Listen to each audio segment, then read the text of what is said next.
कुंज बिहारी जय गोपीजन वल्लभ जयो गिरिवरधारी जयो गिरिवरधारी यशोदानंदन ब्रज जनरंजन यशोदानंदन ब्रज जनरंजन यमुना तीरा वनचारी यमुना तीरा वनचारी जय राधा माधव जयो कुंज बिहारी जय राधा माधव जयो कुंज बिहारी जय गोपी जन वल्लभ जयो गिरिवरधारी जयो गिरिवरधारी यशोदानंदन ब्रज जनरंजन यशोदानंदन ब्रज जनरंजन यशोदानंदन ब्रज जनरंजन यशोदानंदन ब्रज जनरंजन यमुना तीरा वनचारी यमुना तीरा वनचारी हरे कृष्णा कृष्णा कृष्णा हरे हरे हरे राम राम राम हरे हरे हरे कृष्णा कृष्णा कृष्णा हरे हरे हरे राम राम हरे हरे कृष्णा हरे हरे हरे राम राम हरे हरे हरे कृष्णा कृष्णा हरे हरे हरे राम राम हरे कृष्णा कृष्णा हरे हरे हरे राम राम हरे हरे जय प्रभुपदा जय प्रभुपदा जय प्रभुपदा जय प्रभुपाद जय प्रभुपाद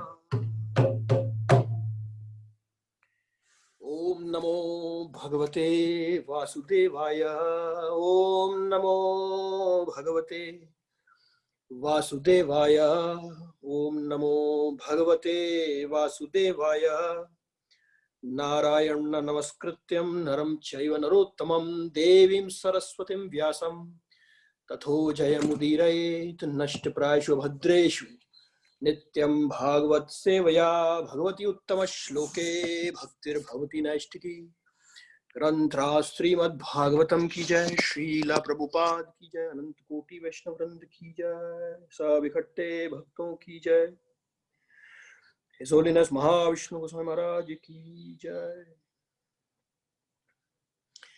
हरे कृष्णा, दंडवत प्रणाम। मैं आप सबका हार्दिक धन्यवाद करता हूं और वैष्णव सेवा प्रभु जी से आज्ञा लेकर के आज का कथा का शुभारंभ करते हैं। तो आज का जो विषय है वो अत्यंत ही अद्भुत है और इतना अद्भुत है कि ब्रह्मा जी के जो सबसे पहले जो पुत्र हुए 4 सनत कुमार, वो स्वयं कहते हैं कि महाराज आप जो बता रहे हैं वो हमें खुद समझ में नहीं आ रहा, आप क्या कह रहे हैं। तो आज हम चर्चा करेंगे भगवान की transcendental diplomacy of Shri Krishna, यानी कि भगवान कृष्ण की दिव्य कूटनीति, वो किस तरीके से एक ही लीला में कितने सारे लोगों का समाधान कर देते हैं और कितने सारे लोगों का कल्याण का सोच लेते हैं एक ही कूटनीति के द्वारा, यानी डिप्लोमेसी के द्वारा। यानी कि किस तरह से सबका ख्याल रखते हुए, ये नहीं कि बस लिया और लठ मार दिया।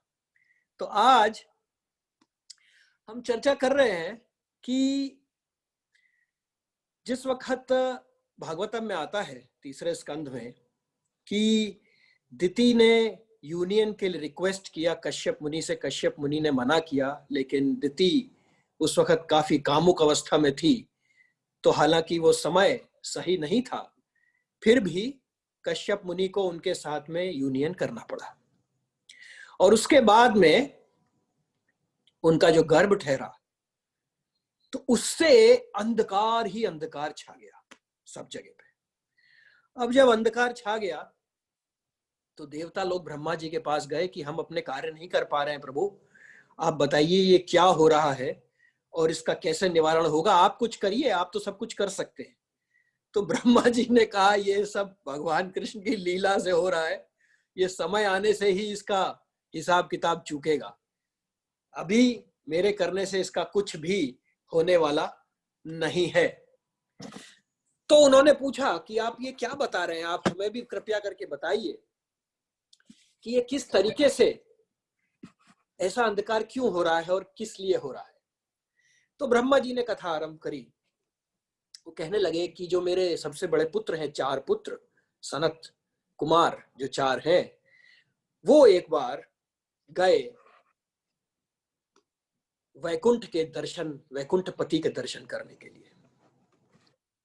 अब जब वो वहां पे पहुंचे तो पहले जो 6 द्वार थे, आपको मालूम है वो सिर्फ 5 वर्ष की अवस्था के आयु रखते हैं, लेकिन है सबसे बड़े, ब्रह्मा जी के बाद उन्हीं की उम्र है, लेकिन रखते हैं वो सिर्फ 5 साल का। और वो नग्न अवस्था में रहते हैं, बच्चे की अवस्था में, कभी इसलिए वो झंझट में पड़ते ही नहीं, काम क्रोध के झंझट में, क्योंकि काम हो नहीं सकता 5 साल के बच्चे को। अब वो महाराज पहुंचे वैकुंठ में। ब्रह्मा जी बता रहे हैं तीसरे अध्याय के 15वें में कि जब वो पहुंच गए तो वहां पे वैकुंठ के 7 द्वार हैं। तो उन्होंने पहला पार किया, दूसरा पार किया, तीसरा पार किया, चौथा पार किया, आराम से वो पार करते जा रहे थे, क्योंकि उन्हें मालूम है कि वैकुंठ में वही व्यक्ति पहुंच सकता है जिसका ना तो कोई शत्रु होता है, ना उसका कोई वैरी होता है, और उसमें भगवान कृष्ण के सारे गुणों का लक्षण प्रकट हो जाता है, क्योंकि वो भगवान के ही सानिध्य में रह रहे होते हैं।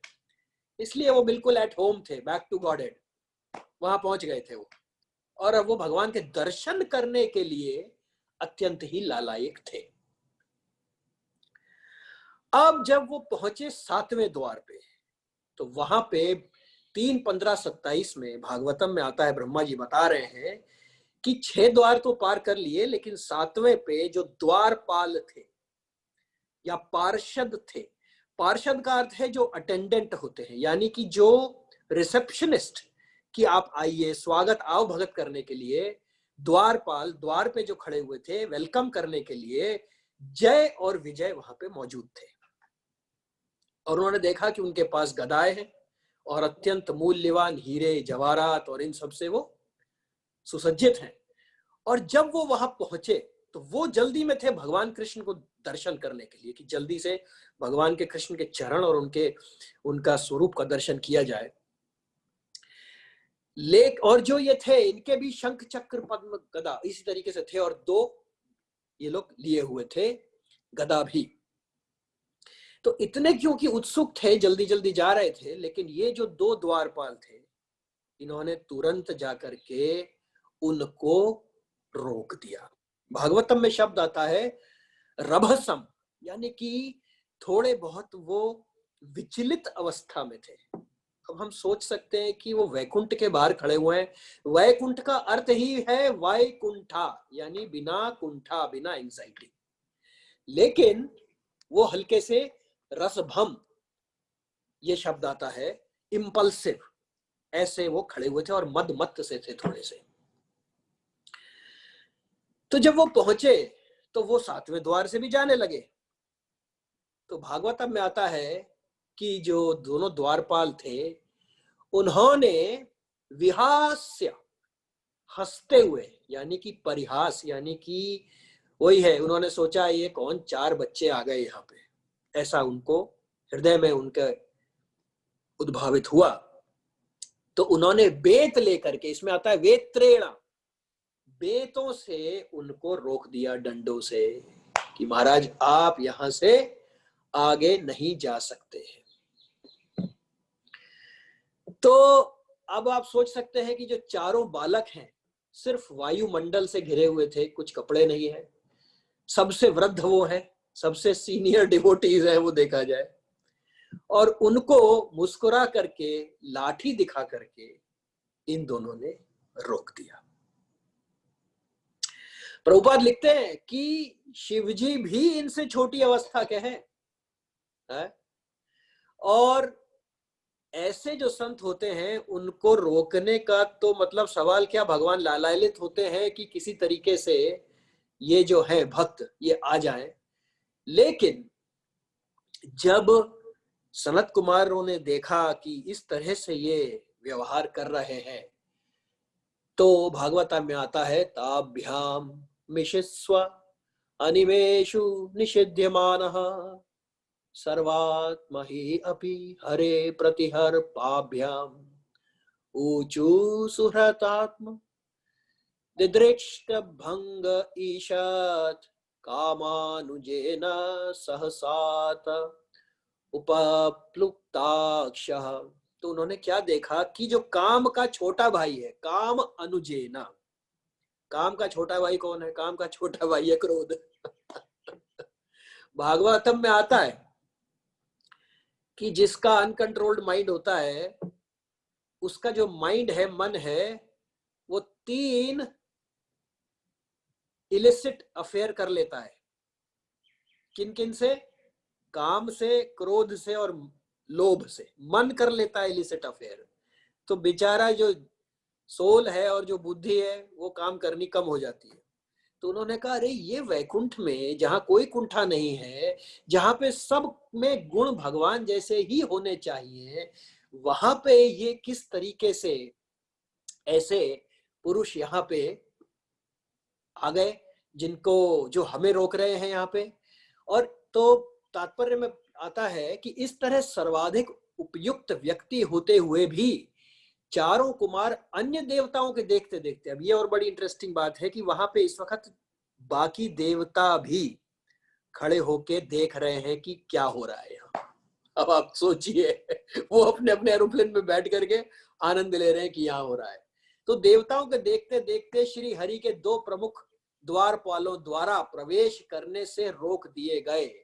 तो अपने सर्वाधिक प्रिय स्वामी श्री हरि को देखने की परम उत्सुकता के कारण उनके नेत्र क्रोधवश सहसा लाल हो गए। इसलिए लाल नहीं हुए कि उन्होंने रोक दिया तो ये हमारे लिए क्या कर रहे हैं, बल्कि इसलिए कि वो चाहते हैं भगवान से मिलना, लेकिन नहीं मिल पा रहे हैं इसलिए।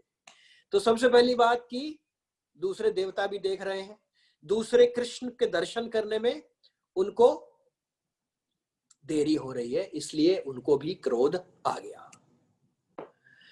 अब वो सोचने लगे कि यहाँ वैकुंठ में तो भगवान जैसे ही सारे गुण रूप वाले होने चाहिए, लेकिन ये इस तरीके से, या तो ये शायद दोनों कपटी हैं, और अतएव अगर कपटी नहीं होते तो यहाँ पे ये इस तरह से क्यों व्यवहार कर रहे होते? क्योंकि यहाँ पे वही व्यक्ति आ सकता है जिसका कोई भी दुश्मन नहीं है, और भगवान का दुश्मन तो वैकुंठ में एंट्री ले ही नहीं सकता, क्योंकि वो वहां पहुंचे ही नहीं सकता। तो ये बात तो जय विजय को पता होनी चाहिए, लेकिन फिर भी ये इस तरह से क्यों व्यवहार कर रहे हैं? प्रभुपाद एक बड़ा अच्छा इंटरेस्टिंग स्टेटमेंट लिखते हैं कि अगर जो कृष्ण भावामृत के जो सदस्य हैं, अगर वो भगवान को बीच में रख के, अगर भगवत भगवत भगवत चर्चा को बीच में रख करके अगर वो रखते हैं तो वह भी वैकुंठ में है, मटेरियल वर्ल्ड में नहीं है। तो उन्होंने सोचा जब मटेरियल वर्ल्ड में रहने वालों की ऐसी अवस्था है तो इनका क्या कहना, इनके तो लक्षण दूसरे होने चाहिए बिल्कुल भी। अब सनत कुमार जी ने सोचा कि अतएव हम विचार करें कि इन जो संदूषित व्यक्ति है इनको किस तरह दंड दिया जाए। वो इस नतीजे में पहुंच गए कि ये यहाँ रहने लायक नहीं है, इनको दंड देना ही उचित है। और भागवतम में आता है कि 3:15-34 में आता है कि उन्होंने ये सोचा कि इनको ऐसा दंड दिया जाए जिससे इन्हें अंततः लाभ हो। ये खासियत है कि जब संत महात्मा जो भगवान के भक्त होते हैं, जब वो किसी को अगर श्राप भी दे देते हैं तो वो अंतःगत्वा वो उसके लिए सुखदायी ही होता है। जैसे हमने देखा है नारद जी ने दिया था कुबेर के पुत्रों को, उनका भी बाद में कल्याण हुआ। तरह तरह से हमने देखा है कोई श्राप देते भी हैं तो भी अंत में उनका भला ही होता है। तो उन्होंने सोचा इनको यहाँ पे द्वैत बुद्धि है इन्हें, इसलिए अंततः इनको इस तरह का श्राप दिया जाए जिससे इनका अंत में कल्याण हो। अब उन्होंने बोला कि इसलिए ऐसा करो कि तुम लोग जैसा पृथ्वी पे लोग व्यवहार करते हैं तुम उस तरह का द्वैत बुद्धि वाला व्यवहार कर रहे हो, एक दो लोगों को अलग अलग दृष्टि से देख रहे हो, ममेवांशु जीव लोके जीव भूत सनातन की दृष्टि से नहीं देख रहे हो, इसलिए तुम लोगों को चले जाना चाहिए मृत्यु लोक में। तो जब जैसे ही उन्होंने ये श्राप दिया तो देखिए जो वो भी भगवान के भक्त ही हैं, जय विजय, वो बहुत भयभीत होके उन्होंने साष्टांग दंडवत किया सनत कुमारों को और उन्होंने बोला कि हमसे बहुत बड़ी भूल हो गई और हम जानते हैं कि ब्राह्मण के श्राप से कोई नहीं बच सकता है, तो अब आप हम पे लेकिन कृपा करिए। प्रभुपाद लिखते हैं परपट में कि अगर कोई और व्यक्ति हो, भक्त ना हो, तो वो और लड़ने मरने पे आ जाएगा कि आपने ऐसा कैसे बोल दिया, एक तो आप यहाँ घुसते चले आ रहे हो, ऊपर से मुझे ही धमकी दे रहे हो, चलो भागो यहाँ से। ऐसा नहीं है, वो समझ गए कि ये जो है हमसे गलती हो गई है। तो अब जब उनको समझ में आ गया कि हमारे से भूल हो गई है तो वे अत्यंत ही भयभीत हो गए। और उसके बाद में उन्होंने क्या उनसे मांगा, सनत कुमारों से उन्होंने कहा कि जी ये ठीक है कि आपने हमने आपका अनादर कर दिया और आपने जो दंड भी दिया वो भी उचित है, लेकिन बस एक हमारी प्रार्थना है आपसे। और वो प्रार्थना क्या है? वो प्रार्थना ये है कि जैसे जैसे हम नीचे जाते जाएं, अधोगति हो, वैसे वैसे ही भगवान की स्मृति का मोह न आए। यानी कि हे नाथ तुझे भूलू नहीं। उन्होंने कहा जहां मर्जी आप भेज दीजिए, लेकिन ये कृपा करिए कृपानाथ कि हम जहां भी जाएं हमारे को भगवान का विस्मरण ना हो। है? विस्मरण ना हो, कितना बढ़िया एक तरह से वरदान मांग लिया उन्होंने। क्यों? आपको याद होगा जब परीक्षित महाराज जिस वक्त उनके पास सिर्फ 7 दिन थे, तब उन्होंने पूछा था सुखदेव गोस्वामी से कि मरने वाले व्यक्ति को क्या करना चाहिए। तब उन्होंने बोला था 2:1:5 में, तस्मात् भारत सर्वात्मा भगवान ईश्वरो हरि श्रोतव्य कीर्तितव्यश्च स्मर्तव्यश्च इच्छता अभयम। भगवान का नाम गुणगान और स्मरण करना चाहिए मरने वाले व्यक्ति को। तो उनको याद आया कि भाई मरने वाला व्यक्ति यानी मृत्यु लोक में जाना पड़ रहा है, तो भगवान का स्मरण नहीं छूटे, आपको जहां भेजना है आप भेजिए हमें नीचे, लेकिन इस मोह में मत फंसाइएगा, बस भगवान हमारे को सर्वथा याद रहे। देखिए विपत्ति को लोग कह सकते हैं कि ये विपत्ति है, लोग कह सकते हैं कि पांडव जिनके साथ भगवान साक्षात सच्चिदानंद घन भगवान स्वयं घूम रहे थे, किस किस कष्ट से नहीं वो गुजरे। लेकिन कुंती महारानी ने क्या मांगा? विपदा संतु तत् शाश्वत तत्र तत्र जगत गुरु।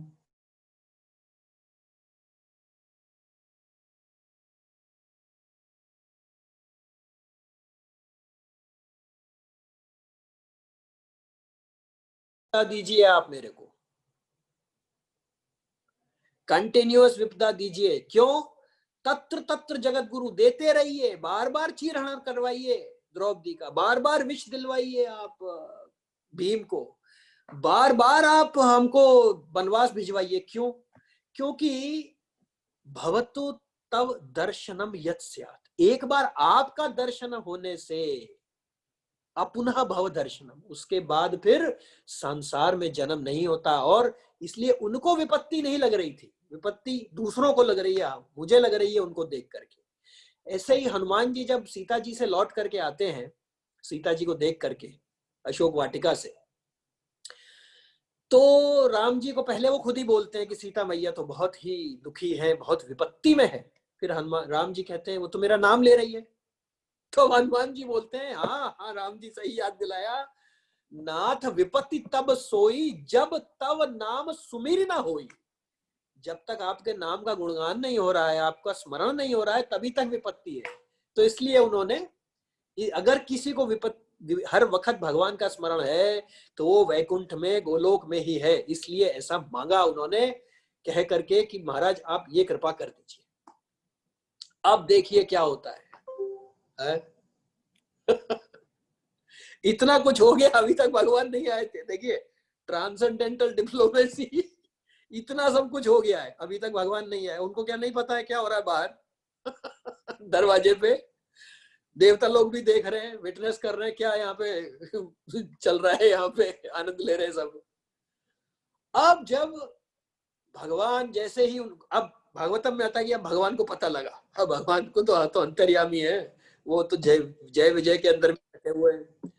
अब जैसे ही उनको समाचार मिला कि ऐसे ऐसे हो गया है और उनके द्वारपालों को ये हो गया है, तब वो जो चरण कमल हैं जिनके, जिनकी नाभि से कमल निकला है, जिनके कमल नयन है, वो चल करके स्वयं अकेले नहीं आए। देखिए ध्यान रखिए, इसका बहुत बड़ा महत्व है, आगे हम चर्चा करेंगे।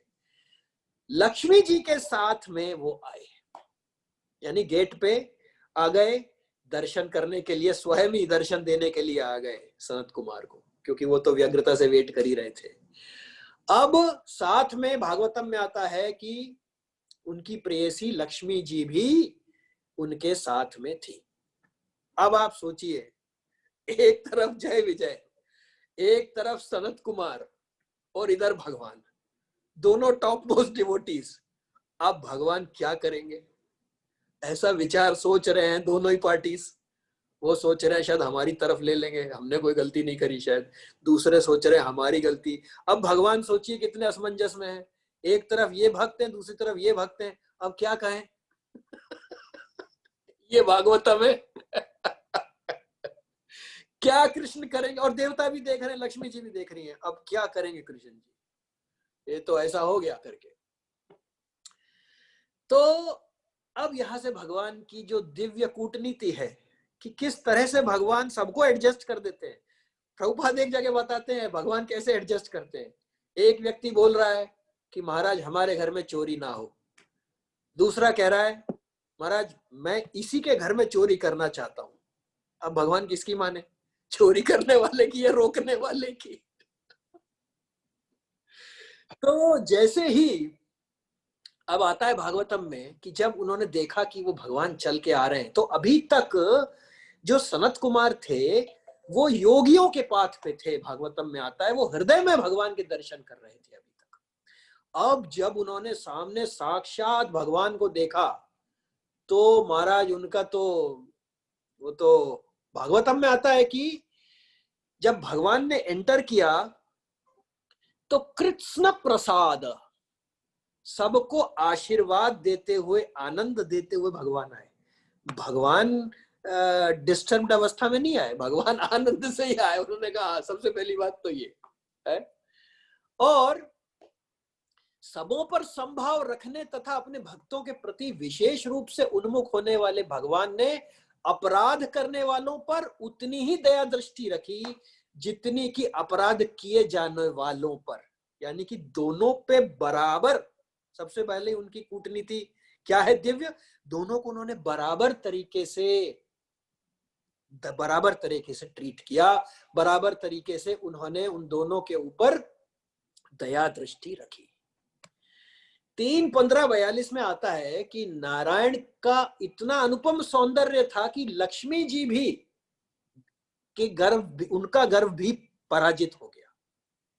तो कितने लोगों को भगवान अलग अलग तरह से पराजित करने वाले। इधर लक्ष्मी जी का तो उन्होंने, क्योंकि लक्ष्मी जी तो अतीव सुंदरी हैं, लेकिन वो भी भगवान के आगे जो है उनकी सुंदरता देखिए अलग अलग है। एक्चुअली वैकुंठ में आता है, प्रभुपाद बताते हैं कि लक्ष्मी जी से ज्यादा सुंदर भगवान कृष्ण, लेकिन गोलोक के अंदर भगवान कृष्ण पागल रहते हैं राधा रानी के रूप में। तो ये भाव का विषय है, तर्क का नहीं है। अब जब चल के पहुंचे गेट पे, तो जो उनके पैरों की सुगंधी थी तुलसी जी की मिक्स्ड भगवान के चरण कमलों में नाखूनों में से, वो सनत कुमार की नाकों में पड़ी। तो भागवतम में आता है कि जब वो नाक में पड़ी तब उनका मन बदल गया। कैसे मन बदल गया? एक तो वो पक्के साकार के से आकृष्ट हो गए, हृदय में अभी तक दर्शन करते थे, और दूसरा उनको ये भी समझ में होश आया कि हमने क्या श्राप, कोई ठीक है इन्होंने रोका था, है तो ये भी भगवान के भक्त, पर हमने ऐसा श्राप दे दिया कि पूरा का पूरा ये तो अभी नीचे ही जाने वाले हैं। तो इस तरह से इससे पता पड़ता है कि जैसे कि किसी नदी के पास पहुंचने से ही ठंडा, गंगा जी के पास ऋषिकेश जब जाते हैं मुनि की रेती, दूर से ही ठंडा खाने लग जाती है। हा, वाह, ऐसा लगता है एक डुबकी लगाओ आनंद आ जाए, उसके पहले ही ठंडक। ऐसे ही भगवान के पहुंचते ही उनकी सुगंधी से ही खाली मन का परिवर्तन हो गया।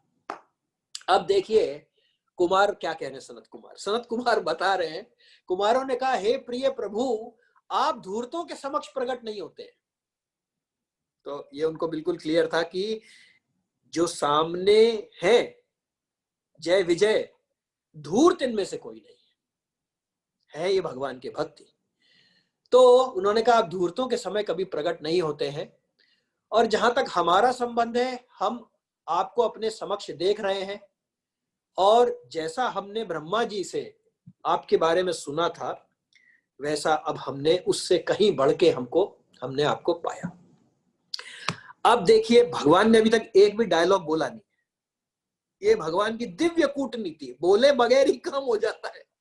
क्या बोले सनत कुमार बोलने लगे कि हे प्रभु, हमारी आपसे यह प्रार्थना है कि जब तक हमारे हृदय तथा मन आपके चरण कमलों में सेवा करने में लगे रहे, जब तक हम आपका नाम गुणगान करते रहे, तब तक आप जीवन की किसी भी नारकीय योनि में स्थिति में हमें जन्म दे सकते हैं।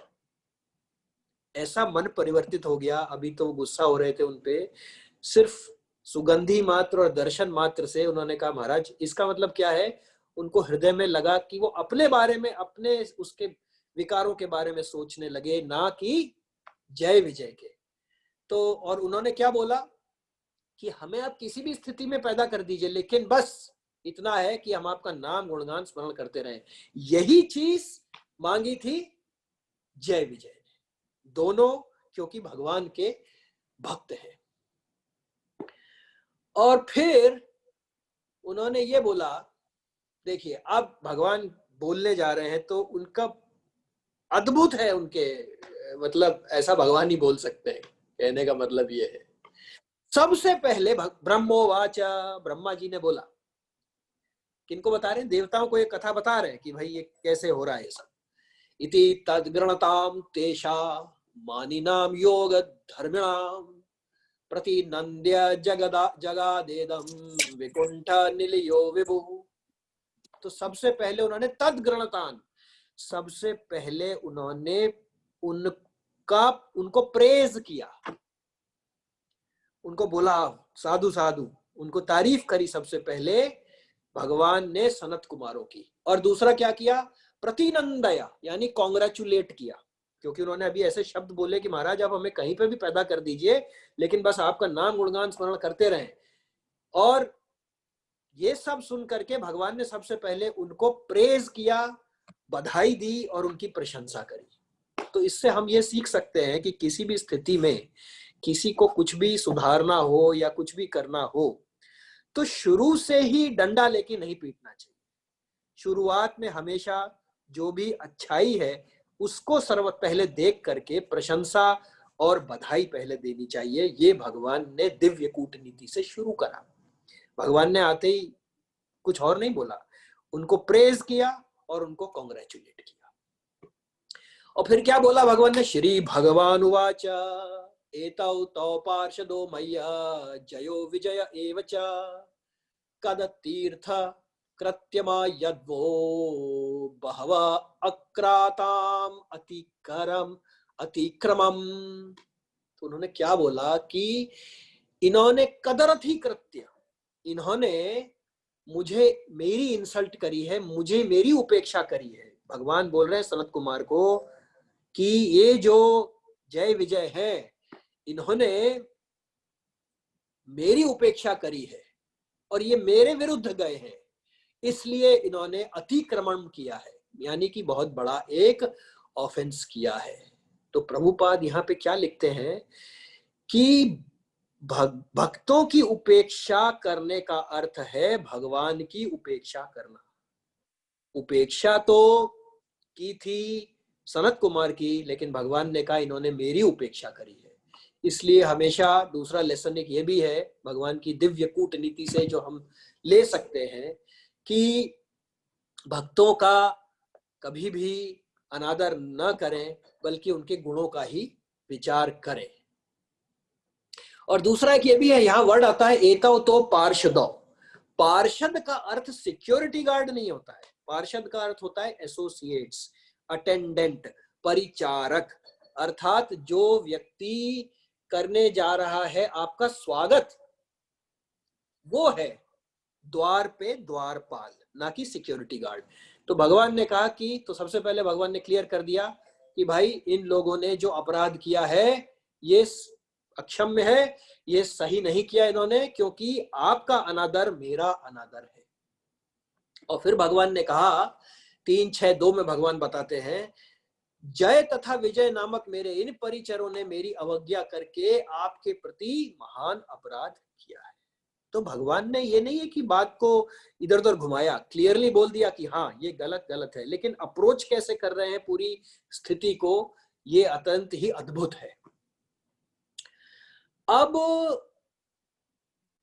यहां पे अगले श्लोक में भगवान बताते हैं कि यस त्वा एतयोर्धृतो दंडो, जो आपने इनको दंड दिया है, भवदाभिर्माम अनुवर्त है, जो आप मेरे को डिवोटेड हैं और जो आपने दंड दिया है, स एवानुमतो, मेरी अनुमति है, मैं इसको अप्रूव करता हूं, समभेर, मेरे द्वारा, मुनयो देवा हेलनाथ, क्योंकि इन्होंने ऐसा ऑफेंस किया है, मेरे जो आपने इनको दंड दिया है उसके लिए मेरी पूरी पूरी अनुमति है। तो सिद्धांत से भगवान नहीं हिले, लेकिन किस तरह से अप्रोच कर रहे हैं अभी देखिए। तो आगे भगवान बताते हैं कि जो ब्राह्मण है, जो मेरे सेवकों द्वारा दिखाया गया जो अनादर है, वो एक्चुअली में, क्योंकि वो मेरे सेवक हैं, इसलिए मैं ये मानता हूं कि ये मेरे ही द्वारा अपराध किया गया है। देखिए, इससे हम सीख सकते हैं कि लीडरशिप क्या चीज है।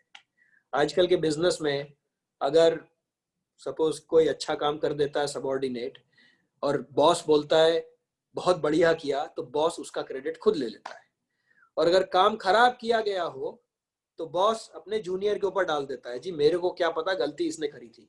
भगवान ऐसा लीडरशिप क्वालिटी नहीं है भगवान की, क्योंकि सताम पति है भगवान। भगवान क्या कह रहे हैं कि क्योंकि ये मेरे सेवक हैं और मैं इनका मालिक हूं, तो जो अपराध सेवक के द्वारा किया जाता है वो दरअसल मालिक के द्वारा किया गया है। इसलिए इसके लिए मैं अपराधी अपने आप को मानता हूं और मैं आपसे क्षमा चाहता हूं। बताइए, सनत कुमार सोच के आए होंगे भगवान से मिलने जा रहे, वहां पहुंचे तो क्या क्या कार्यक्रम कर दिया भगवान। कहने लगे मैं आपसे क्षमा चाहता हूं। अब सनत कुमार के समझ में नहीं आ रहा कि ये हो क्या रहा है। तो एक तरफ तो उन्होंने बोल दिया कि भाई पक्की बात है इनकी गलती है, लेकिन भगवान ने अपना नेतृत्व भी दिखाया कि ये मेरा ही अपराध है, इनका नहीं है। और इसके बाद में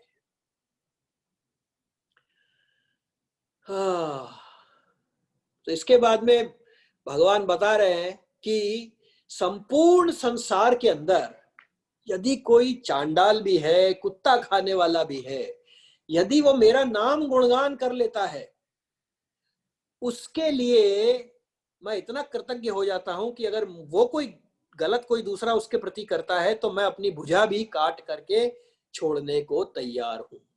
और फिर प्रभु कह रहे हैं क्योंकि मैं अपने भक्तों का, आगे देखिए, तो भगवान ने ये चीज पॉइंट बड़ा अच्छा है कि उन्होंने बोला ये मेरे सेवक हैं, मैं मालिक हूं, गलती सेवकों ने करी, इसलिए क्योंकि मैं मालिक हूं इसलिए गलती मेरी है। अब अगला श्लोक भगवान की दिव्य कूटनीति देखिए, भगवान क्या कह रहे हैं 3:16-7 में। प्रभु ने कहा क्योंकि मैं अपने भक्तों का सेवक हूं। अब भगवान बता रहे हैं कि मैं कौन हूं, अभी तो कह रहे थे कि मैं इनका मालिक हूं, अब भगवान बोल रहे हैं क्योंकि मैं अपने भक्तों का सेवक हूं, मेरे चरण कमल इतने पवित्र हो गए हैं कि तुरंत ही वे सारे पाप मिटा देते हैं।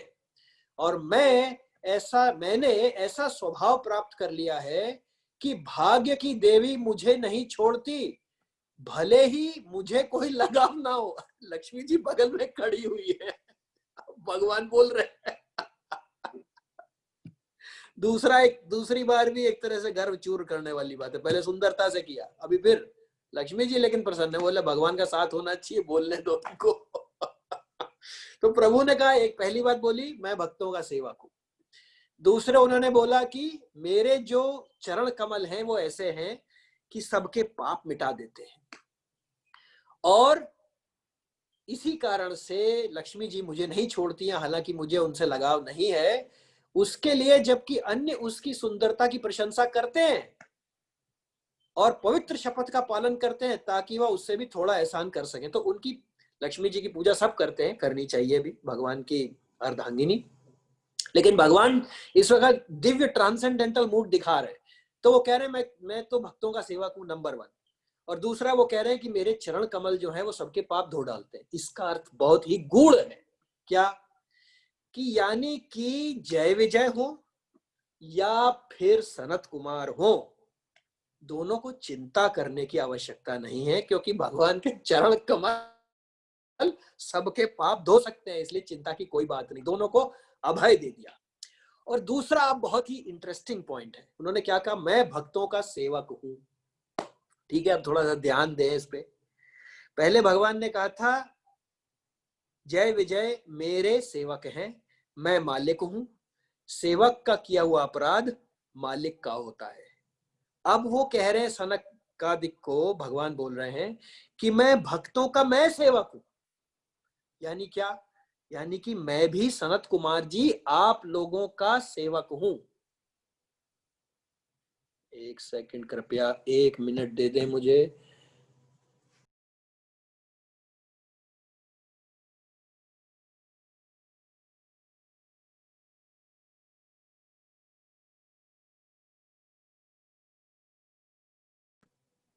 सॉरी।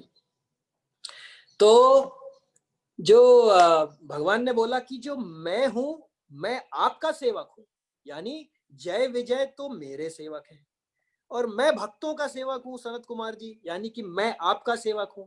तो अर्थ क्या हुआ, कि अर्थ यह हुआ कि जो जो काम किया है जय विजय ने उसकी रिस्पॉन्सिबिलिटी मैं लेता हूं, जो उन्होंने गलत किया, लेकिन मेरे मालिक आप हैं, तो थोड़ी रिस्पॉन्सिबिलिटी आप भी लीजिए ना। क्या दिव्य कूटनीति है भगवान की। यह है श्लोका नंबर 3:16-7 में भगवान कह रहे हैं क्योंकि मैं अपने भक्तों का सेवक हूं, यानी कि मैं सनत कुमार जी आप लोगों का सेवक हूं, तो जिस तरह से मैंने मालिक होके अपने सेवकों की गलती को मैं मान रहा हूं मेरी है, ऐसे ही मैं आपका सेवक हूं, तो आप मेरे मालिक हैं, तो जो मेरी गलती है वो आपको भी मानना चाहिए कि आपकी गलती है। तो अब कृष्ण कहते हैं कि अब आप मेरे मालिक हैं, आप भी थोड़ी जिम्मेवारी लीजिए। अब भगवान आगे बोल रहे हैं, तो ये अब समझ में नहीं आ रहा है सनत कुमार जी को कि ये मतलब प्रशंसा कर रहे हैं या प्रताड़ित कर रहे हैं, क्या कर रहे हैं? भागवतम में लिखा, मैं नहीं बोल रहा हूं। तो भगवान बोल रहे हैं मैं अपनी अबाधित शक्ति का स्वामी हूं। यदि मैं वैष्णवों के पैरों की धूल को अपने सिर पे ले सकता हूं तो मुझे ऐसा, यदि मैं वैष्णव के पैरों की धूल को अपने सिर पर धारण करूं तो मुझे ऐसा करने से कौन रोकेगा? तो भगवान क्या कह रहे हैं कि भाई मैं ले सकता हूं भक्तों की चरण धूली, तो एक तरफ सनत कुमार जी आप लोग और दूसरी तरफ जय विजय जी आप लोग, आप दोनों जब भक्त हैं, अगर मैं आप लोगों की चरणों की धूली ले सकता हूं तो आप लोग अगर आपस में अपन एक दूसरे की चरणों की धूली ले लेते तो यहां तक नौबत नहीं आती ना। ये भगवान की दिव्य कूटनीति। वो मतलब इधर बोल रहे हैं और उधर भी बोल रहे हैं, अब दोनों समझ रहे हैं क्या करना चाहिए। तो इससे पता पड़ता है कि भगवान वैष्णव एटिकेट्स के बारे में याद दिला रहे हैं कि भाई ऐसा है, शिष्टाचार के बारे में याद दिला रहे हैं कि सबक क्या है इससे, कि किसी भी वैष्णव के बीच मतभेद हो सकता है, लेकिन यदि बीच में कृष्ण को रखा जाए और आपस में एक दूसरे को याद करके, जय विजय की कथा को याद करके एक दूसरों की चरण धूली ले ली जाए तो मामला वहीं निबट जाएगा, कोई मतभेद होगा ही नहीं ना।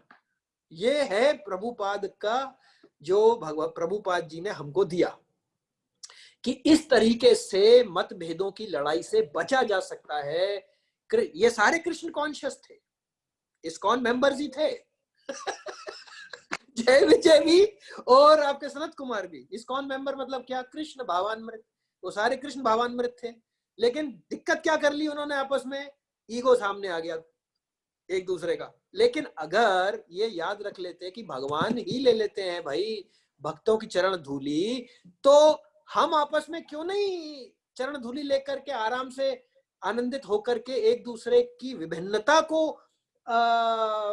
एप्रिशिएट करते हुए क्यों नहीं हम लोग रह सकते। तो ये भगवान ने इस तरह से हमको भी ये एक लेसन बहुत बड़ा दिया। अब आगे चलते हैं। अब आगे आता है कि भगवान कृष्ण अब देखिए क्या कह रहे हैं।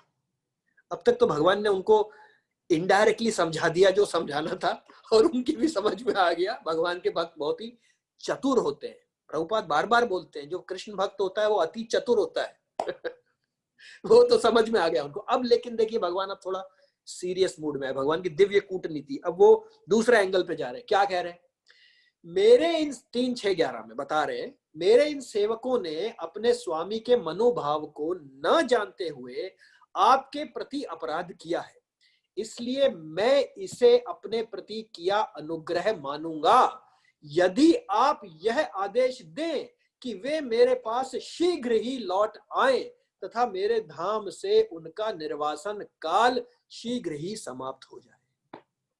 देखिए क्या बढ़िया सेंटेंस है, दिव्य कूटनीति। मतलब क्या शब्द हैं। भगवान उनसे कह रहे हैं कि मेरे पति, मैं आपसे बहुत ही अनुग्रह मानूंगा, मैं आपका बहुत बड़ा एहसान मांगूंगा। क्या, यदि आप ये आदेश दें, है? एक तरफ अनुग्रह, दूसरी तरफ आदेश। आप ये अनुग्रह करें आप मुझ पे कि आप कृपया करके ये आदेश दे दें महाराज कि ये लोग जल्दी मेरे पास लौट आए। देखिए इसको कहते हैं भगवान कैसे चिंतित रहते हैं भक्तों के लिए। क्या है भगवत गीता में, क्षिप्रम भवति धर्मात्मा शाश्वत शांतिम निगच्छति कौन्तेय प्रतिजानिहि न मे भक्त्या प्रणश्यति। ये भगवान का वचन है कि एक अर्जुन, क्षिप्रम भवति धर्मात्मा, एक तो सबसे पहले धर्मात्मा हो जाता है भगवान का नाम लेते ही। दूसरा क्या है, शाश्वत शांतिम निगच्छति, एटर्नल पीस, कोई टेंशन नहीं। और कौन्तेय प्रतिजानिहि, हे अर्जुन अनाउंस कर दो क्या, न मे भक्त्या प्रणश्यति, भक्त का नाश नहीं होता। प्रभुपाद बार बार इनके परपर्ट्स में लिख रहे हैं, 1 घंटे में इसकी चर्चा करना थोड़ा मुश्किल है, लेकिन कोशिश भगवान बुद्धि दे, ददामि बुद्धि योगम तम, तो शायद कुछ। तो प्रभुपाद बार बार लिख रहे हैं कि ये उनका फॉल डाउन नहीं था जो उनको बोला गया कि तुम नीचे जाओ, वो गिरे नहीं, वो सिर्फ एक एक्सीडेंट था बस, छोटा सा। उसका भी रीजन क्या है वो अभी आगे हम देखेंगे। तो भगवान एक्चुअली में उनसे हाथ, क्या भगवान में इतनी पावर नहीं है उनको वापस जल्दी बुलाने की, लेकिन महानता दे रहे हैं किनको? सनत कुमार को, कि महाराज आप आदेश करेंगे तो ये जल्दी आ सकते हैं, वरना मेरी क्या औकात है, मैं तो कुछ नहीं कर सकता, आप कृपया करें कि मेरे पास जल्दी आए। आप सोचिए जय विजय को कैसा लगा होगा कि मेरे जो मालिक हैं वो मेरे लिए कितने व्याकुल हैं कि किसी तरीके से, ठीक है गलती भी हो गई लेकिन अब मुझे वापस तो बुलाना चाह रहे हैं। प्रभुपाद बार बार लिखते हैं परपर्ट्स में, एक बार वैकुंठ जाने के बाद वापस नहीं गिर सकता है, वो भी गिरे नहीं थे, आगे आएगा क्या हुआ था उनका। तो वापस लाने के लिए तो भगवान, प्रभुपाद लिखते हैं कि भगवान अपने भक्तों पर इतने दयालु हैं कि द्वारपालों के अपराध का सारा भार उन्होंने अपने ऊपर ले लिया। भगवान की क्या गलती है इसमें? आपस में लोग निबट रहे थे, लेकिन भगवान जो है वो कह रहे हैं कि नहीं नहीं मेरे से गलती हो गई, इसको प्लीज आने दो। ये भगवान की ऐसी कृपा है भक्तों के ऊपर कि हमेशा जैसे पलक होती है, पलक जो है अगर कांटा चुभ रहा है तो पहले पलक को चुभता है, आंख को नहीं चुभता। ये इम्पॉसिबल है कि पलक बीच में ना आए। इसी तरह से भगवान है भक्त के लिए पलक रूपी। तो भगवान ने ले लिया अपना सारा भार। अब ये सब सुना सनत कुमार जी ने, उन चारों ने, भाइयों ने, लेकिन प्रभुपाद भागवतम में आता है 3:6-16 में, किंतु सुनकर वे ये नहीं समझ पाए कि भगवान कहना क्या चाह रहे हैं क्योंकि भगवान ने सब कह भी दिया है और नहीं कह के भी सब कुछ कह दिया और रिक्वेस्ट भी कर दी कि कृपया करके इनको वापस ले आए। प्रभुपाद लिखते हैं कि वे वाणी का तात्पर्य तक नहीं समझ पाए कि भगवान क्या कहना चाह रहे हैं, ना ही वह ये समझ पाए कि भगवान उन पे क्रुद्ध हैं या प्रसन्न हैं। लेकिन ये समझ में आ गया कि गलती हुई है, दोनों को समझ में आ गया। अब ऋषि लोगों ने कहना शुरू किया कि हे भगवान, हम ये नहीं जान पा रहे हैं कि आप हमारे लिए क्या करना चाहते हैं, हाँ? क्योंकि आप सबों के परम शासक होते हुए भी हमारे पक्ष में बोल रहे हैं, मानो हमने कोई अच्छाई कर दी है। तो वो उनको इस तरह से समझ में नहीं आया। अब देखिए सनत कुमार के हृदय परिवर्तन के बाद में उन्होंने क्या कहा। वो कहने लगे, हे प्रभु, आप इन दोनों निर्दोष व्यक्तियों को, वो कंक्लूजन पे पहुंच गए कि ये निर्दोष है। क्यों? क्योंकि भगवान के भक्त है ना, या हमें जो भी दंड देना चाहेंगे उसे हम बिना द्वैत के स्वीकार करेंगे। भगवान ने तो नहीं कहा मैं आपको कोई दंड देना चाहता हूं, लेकिन उनके हृदय का परिवर्तन देखिए भगवान की दिव्य कूटनीति से। क्या? कि बिना द्वैत के स्वीकार हम कर लेंगे, आप हमें भी दंड दे सकते हैं। और हमें यह समझ में आ गया है कि हमने दो निर्दोष व्यक्तियों को दंड दिया है। अब 3:6-16 में भगवान बताते हैं कि भगवान ने कहा कि अब देखिए, सब कुछ तो पहले भगवान ने बोल दिया, सब सॉर्ट आउट एक तरह से कर दिया। भगवान क्या कह रहे हैं, हे ब्राह्मणों, यो जानो कि जो भी दंड आपने दिया है वह मूलतः मेरे द्वारा निश्चित किया गया था। शरद कुमार कह सकते हैं, महाराज क्यों आप कठपुतली की तरह हमें नचा रहे हैं? भगवान कह रहे हैं ये तुमने नहीं किया, मैंने निश्चित किया था। ओके, अतः वे आसुरी परिवार में जन्म लेने के लिए पतित होंगे क्योंकि मेरा डिसीजन है, और वो क्रोध युक्त मेरे साथ युक्त होंगे। क्यों? एक, भगवान की लड़ने की भी इच्छा होती है, तो एरे गहरे नथु खैरे से तो भगवान नहीं लड़ सकते, इसलिए लड़ने के लिए भी उनको ऐसे चाहिए जो पार्षद जैसे हो। और सबसे सूक्ष्म बात भगवान ने क्यों प्लानिंग करी, ये करने से क्या है, परित्राणाय साधुनाम। जब ये लीला होगी वो नीचे जाएंगे, लड़ाई होगी, ये सब उनकी लीला होगी, फिर वो कथा सुन करके जो मटेरियल वर्ल्ड, जो संसार के लोग हैं, वो सुन के वापस जा सकेंगे। कितनी दूर की सोच करके भगवान ने प्लानिंग करी है। अब भगवान ने जय विजय से भी कहा कि इस स्थान से तुम जाओ, लेकिन डरो मत, तुम लोगों की जय हो। यद्यपि मैं ब्राह्मणों के श्राप को निरस्त कर सकता हूं, किंतु मैं ऐसा करूंगा नहीं, प्रत्युत मेरा समर्थन है इसके लिए। प्रभुपाद बहुत ही बढ़िया लिखते हैं क्या कि सामान्यता इसकी संभावना नहीं थी कि 4 मुनि द्वारपालों पर इतना क्रुद्ध होते, न ही भगवान अपने दो द्वारपालों की उपेक्षा कर सकते थे, ना वैकुंठ में एक बार जन्म लेकर कोई वहां से वापस आ सकता है। प्रभुपाद लिख रहे हैं इसलिए ये सारी की सारी घटनाएं भौतिक जगत में अपनी लीलाओं के हेतु स्वयं भगवान द्वारा अभिकल्पित थी। इस तरह से वे साफ साफ कहते हैं कि यह उनकी सहमति से किया गया है, अन्यथा केवल ब्राह्मण श्राप के कारण वैकुंठ के वासियों का इस भौतिक जगत में वापस आना असंभव होता। भगवान ने इन तथाकथित दोषियों को विशेष रूप से आशीर्वाद दिया, तुम लोगों की जय हो। प्रभुपाद लिखते हैं भगवान जिसे एक बार स्वीकार कर लेते हैं वह भक्त कभी पतित नहीं होता, यही इस घटना का निष्कर्ष है। ये अल्टीमेट निष्कर्ष है। अब देखिए आगे, अभी उनका ट्रांसेंडेंटल कूटनीति खत्म नहीं हुई है। तो यहाँ पे आता है कि एतत् पुरीरेव निर्दिष्टम रम्या कुद क्रुद्धया यदा पुरा परवारिता द्वारी विशंति मई उपारते। तो क्या कह रहे हैं भगवान कि वैकुंठ से यह प्रस्थान लक्ष्मी जी ने पहले से ही बतला दिया था कि ये सब होगा, लक्ष्मी जी ने पहले ही से ही बता दिया था। भागवतम बता रही है वे क्रुद्ध थी क्योंकि जब उन्होंने मेरा धाम छोड़ा और फिर वे फिर से लौटी तो तुम लोगों ने उन्हें द्वार पर रोक लिया जबकि मैं सो रहा था। मतलब ये पहली बार नहीं रोका था, वो पहले लक्ष्मी जी को भी रोक चुके थे। उसी वक्त लक्ष्मी जी को क्रोध होकर के उन्होंने भगवान को बोला और भगवान ने सोचा चलो लीला करते हैं, इससे इनका भी कल्याण होगा, संसार का भी कल्याण होगा।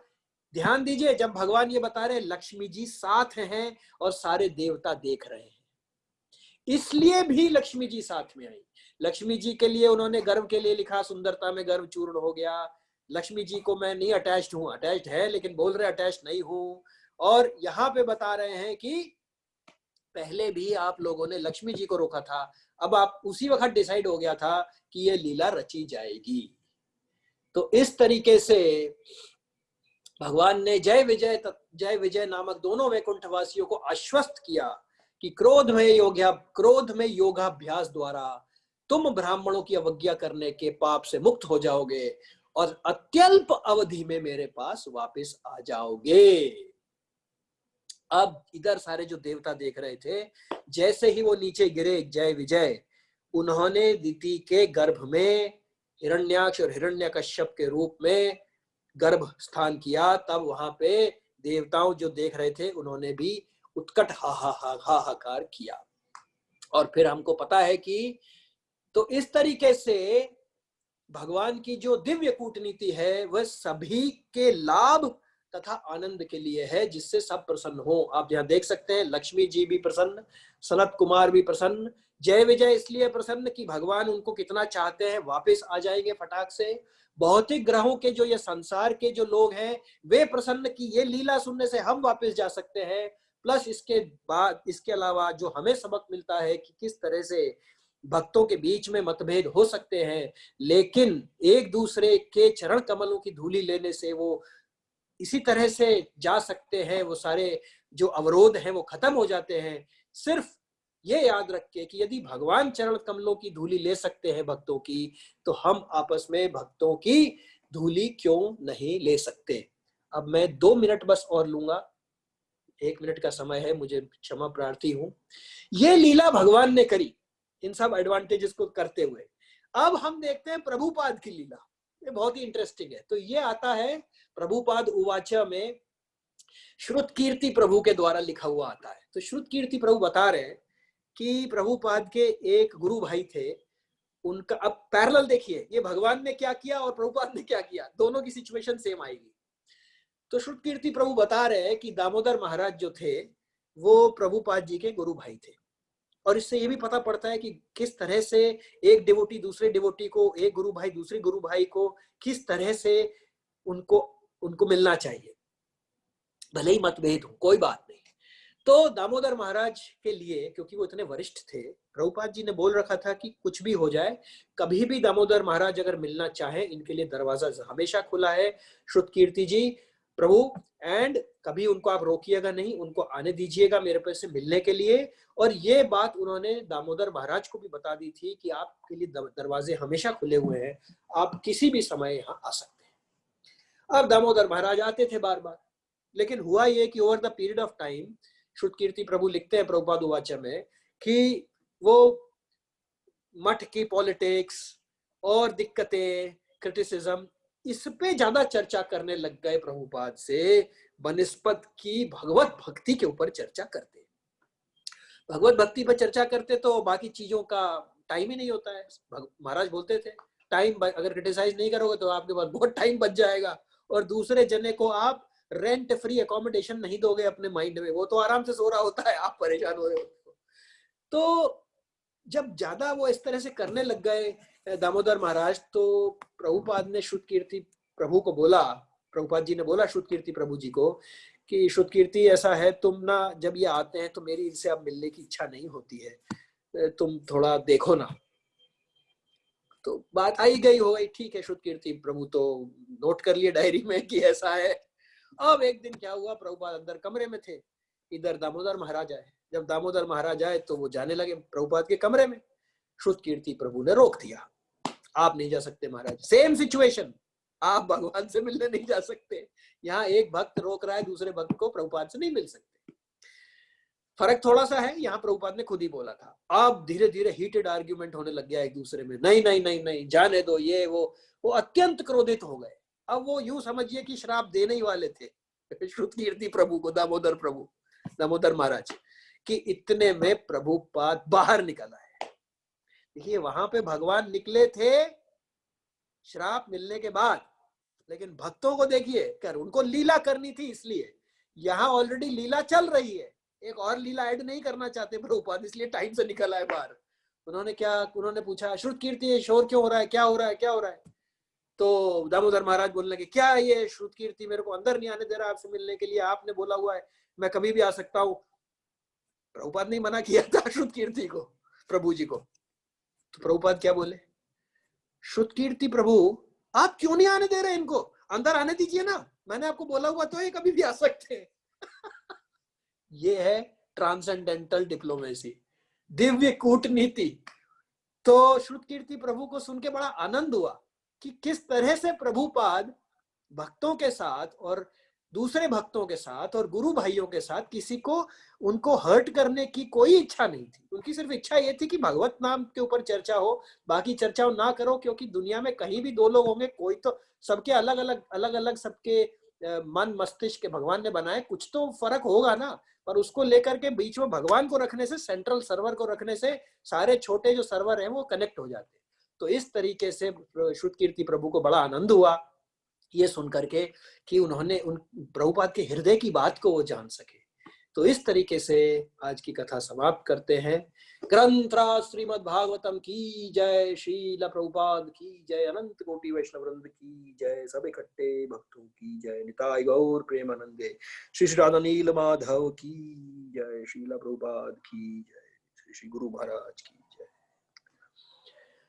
हरे कृष्णा प्रभु जी, दंडवत प्रणाम। सॉरी मैं 3 मिनट ऊपर ही चला गया, वो शुरू में थोड़ा सा कनेक्शन में दिक्कत हो रहा था। उसका हम चार्ज लगाएंगे, 3 मिनट का चार्ज लगा देंगे ये है दिव्य कूटनीति हाँ अब वही अभी सुना आपसे। अच्छा वो एक प्रश्न आ रहा है इसमें से तैयार। अभी आपने कहा ना कि भाई वो भगवान ने उनको कहा कि मैं, जय विजय को कहा कि मैं आपको बहुत जल्दी वापस बुला लूंगा। हाँ बराबर। लेकिन हम देखते हैं वो बहुत जल्दी तो था नहीं, कितने सालों निकल गए। तो भगवान वो बुलाते थे भगवान की। बोलिए। इसका ऐसा है, सहस्त्र युग पर्यंतम, एक दिन ब्रह्मा जी का 1000 बार चतुर्युग हो जाते हैं, पर ब्रह्मा जी का तो एक ही दिन होता है। तो वो अपने टाइम फ्रेम के हिसाब से बता रहे थे भगवान, जल्दी आ जाओगे अभी जल्दी बुलाऊंगा। ऐसा ही है भगवत धाम जाने का मार्ग भी ऐसा ही है प्रभु।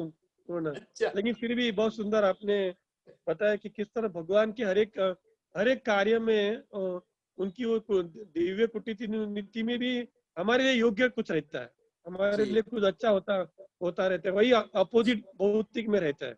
भौतिक में जी। कोई भी कितना अच्छा करता हो, लेकिन उससे हम भगवान जन्म मृत्यु जरा व्याधि से हमको छुटकारा नहीं मिलता। जी। ये कंफर्म है, कितना ही बड़ा नेता हो, कितना ही बड़ा हम्म। समाज सुधारक हो, लेकिन वो हम्म। जन्म मृत्यु जरा व्याधि से हमको छुटकारा नहीं दे सकते। कोई भी जी। कुछ भी नहीं कर सकते। तो बहुत बहुत धन्यवाद प्रभु जी आपका, और आपकी सेवा हमारे से लेते रहेंगे भगवान की कृपा से। तो कल शाम को 6 बजे कालचक्र प्रभु जी का प्रवचन होगा, और वो वही उनका श्रृंखला चल रही है कि भक्ति में भक्तों की जिम्मेदारियां, वारी भक्ति में वाह। सेवा में जिम्मेदारियां, उनका चौथा का 5वां पाठ अभी कल चालू हो जाएगा। तो आप सबको विनंती कि आप सब लोग कल शाम को 6 बजे वापस जुड़ जाइए। और मंदिर की तरफ से और सभी आपकी तरफ से मैं वापिस रघुवीर प्रभु जी को बहुत बहुत धन्यवाद देता हूँ कि बहुत सुंदर इससे उनकी भी ये प्रवचन की श्रृंखला चल रही है, और ऐसे ही हम उनसे सेवा लेते रहेंगे प्रभु जी। बहुत बहुत धन्यवाद प्रभु जी। मेरा हरे कृष्ण। दंडवत कोटि कोटि आपको प्रभु जी और सब भक्तों को। सभी को थैंक यू सो दंडवत मच। प्रणाम। दंडवत प्रभु जी। हरे कृष्णा। धन्यवाद। हरे कृष्ण।